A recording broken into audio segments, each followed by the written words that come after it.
The Magic Bed by John Burningham.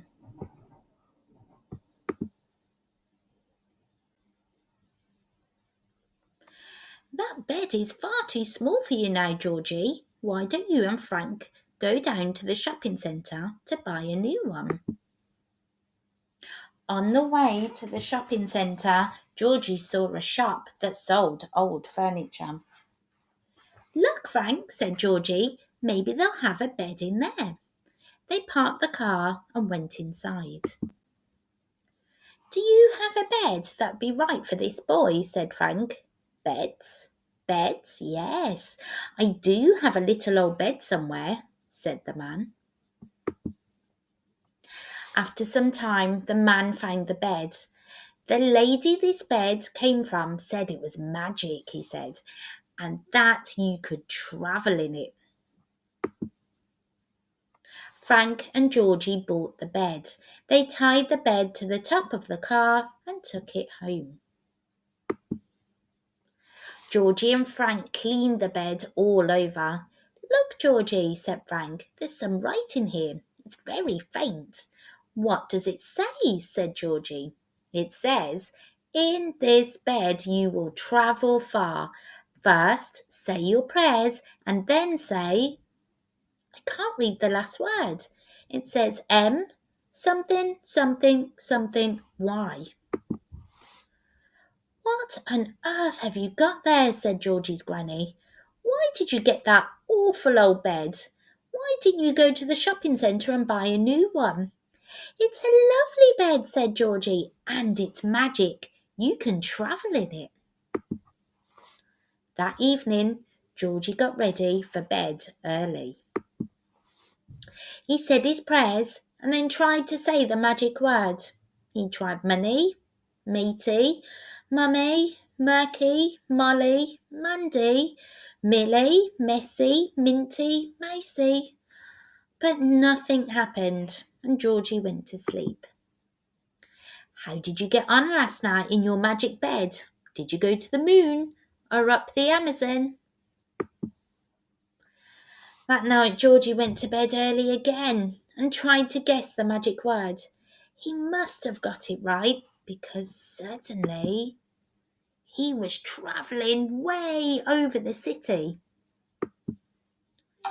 Georgie's bed landed in a field. Lots of gnomes and fairies arrived and he read them a bedtime story.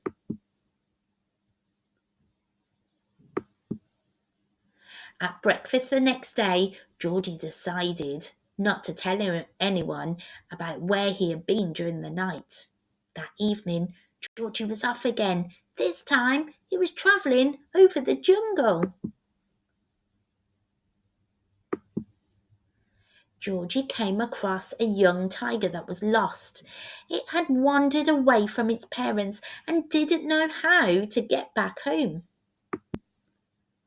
He took the young tiger back to its mother and father, who was very pleased that Georgie had found their child.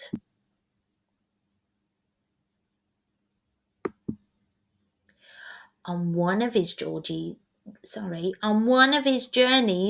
Georgie found a chest full of treasure in a cave. But there were some pirates who were very angry because they thought the treasure was theirs. They chased Georgie down the beach.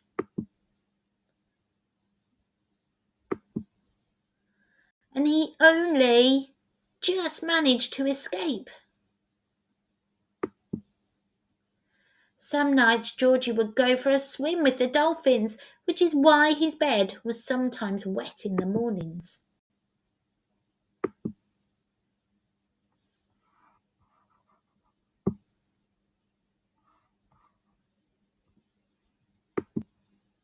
Another night, Georgie gave a lift to some geese that were very tired because they had flown a long way.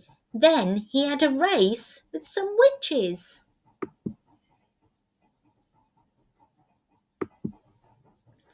Then came the day when they went away on their holidays. They waved goodbye to Georgie's granny and set off. While they were away, Georgie forgot all about his magic bed.